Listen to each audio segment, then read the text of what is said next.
Hello from the Reluctant Cyclist. Tonight we're going to attempt to take this Turn Link D8 folding bicycle and safely and securely place it in our Samsonite 31-inch flight hard-sided suitcase so that it's ready for a trip to Portland in a couple weekends.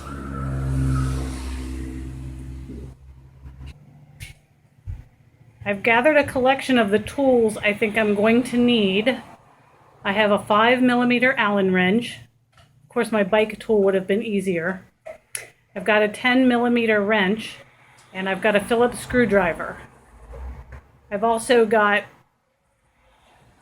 the fork protectors and then the little wheel nut protectors to put on to protect the bike inside the suitcase. So the first thing we're going to take off here, because we know it won't fit in the suitcase, is the rack and then the two fenders. Before we can get to the fenders, though, we're going to have to remove the wheels. So let's start with that. Okay, we've got the rack off. Now the next thing is to release the brakes so we can take the wheels off. And we do that by releasing these little, what's called noodles. But I want to mention here that have a little bag or a little container to put all your loose nuts and bolts in, because sometimes when you get out of town, it's not that easy to find a bike shop to replace them, and not all of them are standard sizes. Okay, we've pretty much got a naked bike here. The wheels are off, the fenders are off, and the rack's off. And next we're going to remove the derailleur from the back bracket. This is the one screw that you want to make sure you keep in a safe place because it's not so readily available and could take a while for a local bike store to get in. Notice it is not threaded all the way down, so it would slip out of the hole on the bike frame. So I'm going to put that in my little baggie here with all my other loose nuts and bolts, and then secure them inside the suitcase. Okay, so now we're ready to go ahead and fold the Turn bike and snugly fit it inside our bright orange suitcase there. So I've gone ahead and pulled out the seat post, but I wanted to point out that this particular bike does not have a removable handlebar. If you have a bike that has a removable handlebar, it's a little bit easier to put it in the suitcase. This one just folds down to the side and then gets secured with this rubber strap here. So I'm going to go ahead and do that. So here's the bike inside the suitcase. Make a mental picture of this. It took more than one try to get it in here without with having the lid actually shut. Notice where this pedal is and this pedal is.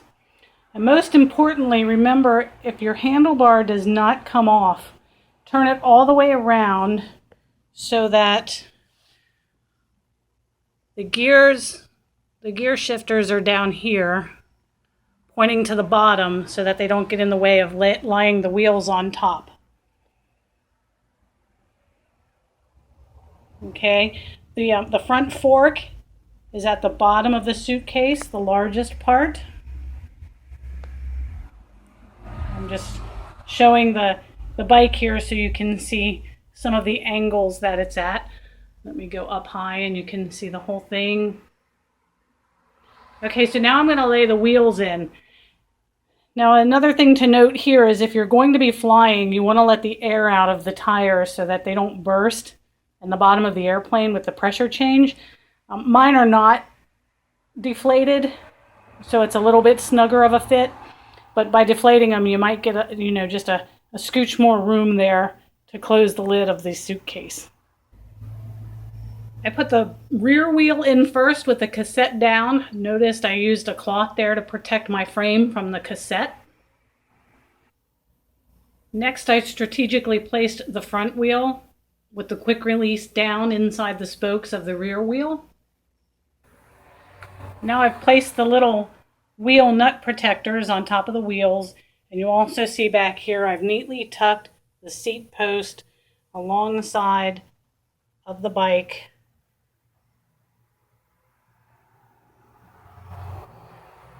So now we should be able to close our suitcase. We may even have room in here for a helmet. But I do want to point out, this suitcase does have a little zipper container, and I'm going to put my little loose nuts and bolts in there so that they stay with the bike. And there we have it, folks. Our bike is ready to go on a trip to Portland. Let me know if this video was useful to you, and follow the Reluctant Cyclist for more helpful videos and information about rides and tours. Thanks.